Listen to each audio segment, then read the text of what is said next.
এই শাহবাগের ব্যক্তিবাদের জন্ম হয়েছে, আমি এই শাহবাগ থেকে ব্যক্তিবাদকে রুখে দেব। এই শাহবাগে বসে আমি তাকবীর স্লোগান দেব। শুধু একটাই চাই, ওসমান হাদির অসমাপ্ত বিপ্লবকে আপনারা সমাপ্ত করবেন। আপনারা যদি রাজি থেকে আমার সাথে ওয়াদা করেন,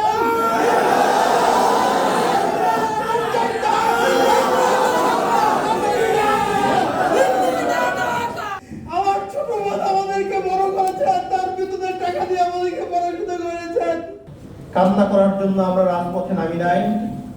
শহীদ ওসমান হাদি যখন জুলাই আন্দোলনে অংশগ্রহণ করে দিনের পর দিন, রাতের পর রাত যখন বাসায় ফিরতে পারেন নাই, আমাদের পরিবারের পক্ষ থেকে তাকে বারবার বলা হতো পরিবারের কথা চিন্তা করতে হবে, নিজের নিরাপত্তার কথা চিন্তা করতে হবে। তার একটাই জবাব ছিল, আমাকে আমার আল্লাহ রক্ষা করবে। আমি যদি চলে যাই, এদেশের 18 কোটি জনতা কেবলটা দিয়ে এর চেয়ে বড় নিরাপত্তা কেউ দিতে পারবে না। যদি আমি আমার রবের ডাকে সামনে চলে যাই, আপনি শহীদের ভাই হবেন।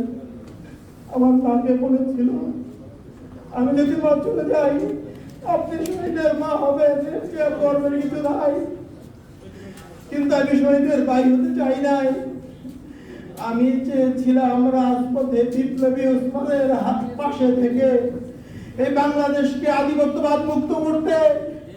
আমি চেয়েছিলাম ইনসাফের বাংলাদেশ যতদিন পর্যন্ত গঠন না হবে, আমরা রাজপথ ছাড়বো না। কিন্তু আজকে ওসমান চলে গেছেন, আল্লাহকে তার সর্বোচ্চ পুরস্কার দিয়ে নিয়ে গেছেন। শুক্রবারে জুমার নামাজের পরে সে গুলিবিদ্ধ হয়ে পরবর্তী শুক্রবার রাতে সে ইন্তেকাল করেছেন সিঙ্গাপুরে। আমাদের পরিবার, ইনকিলাব মঞ্চের ভাই বোনেরা, আমরা ঘটনার আকস্মিকতায় ধুমড়ে মুচড়ে গেছি। আমরা এখনো স্বাভাবিক জীবনে ফিরতে পারি নাই। জানি না আমরা স্বাভাবিক জীবনে ফিরতে পারবো কিনা। আমাদের শহীদ পরিবার, ইনকিলাব মঞ্চ, ওসমান গনির লাখো লাখো ভালোবাসার জনগণ, বিপ্লবী ছাত্র জনতা, সবার কাছে আমার একটাই দাবি, ওসমান যে বিপ্লবী আন্দোলন করেছিলেন, সে যে আন্দোলনের জন্য শহীদ হয়েছেন, পরবর্তীতে তার অসমাপ্ত বিপ্লবকে আপনারাই সমাপ্ত করবেন ইনশাআল্লাহ। আমরা ওসমান হাদির পক্ষ থেকে কোনো পারিবারিক আর্থিক সহযোগিতা চাই না, কোনো অনুদান চাই না। শুধু একটাই চাই, ওসমান হাদির অসমাপ্ত বিপ্লবকে আপনারা সমাপ্ত করবেন। আপনারা যদি রাজি থেকে আমার সাথে ওয়াদা করেন,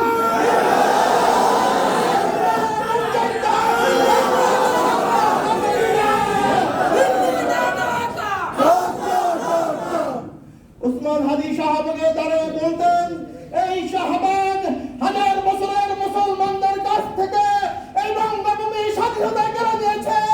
এই শাহবাগে ব্যক্তিবাদের জন্ম হয়েছে, আমি এই শাহবাগ থেকে ব্যক্তিবাদকে রুখে দেব। এই শাহবাগে বসে আমি তাকবীর স্লোগান দেব। যদি আপনারা হাদিকে ভালোবাসেন, হাদির হত্যার বিচার চান, ওই শাহবাগকে ব্যক্তিবাদ মুক্ত, ভারতীয় আধিপত্যবাদ মুক্ত কায়েম করতে হলে আপনাদেরকে আন্দোলন অব্যাহত রাখতে হবে। আমি আমার বক্তৃতা শেষ করছি। আপনারা হাদির 8 মাসের সন্তানের জন্য দোয়া করবেন, ওর আইনের জন্য দোয়া করবেন। হাদির ছোট বোন, আমার বাবা মৃত্যুর পরে আমরা 2 ভাই অসহায় ছিলাম। আমার ছোট বোন আমাদেরকে বড় করেছে, তার বিদ্যুতের টাকা দিয়ে আমাদেরকে পড়াশোনা করেছেন। ও খুব বেশি অসহায় হয়ে পড়েছে, মানসিকভাবে অসুস্থ হয়ে গেছে। খাস করে ওর জন্য আপনারা দোয়া করবেন। আল্লাহ আপনাদেরকে ওসমানের স্বপ্নকে বাস্তবায়ন করার তৌফিক দান করুন। আমিন।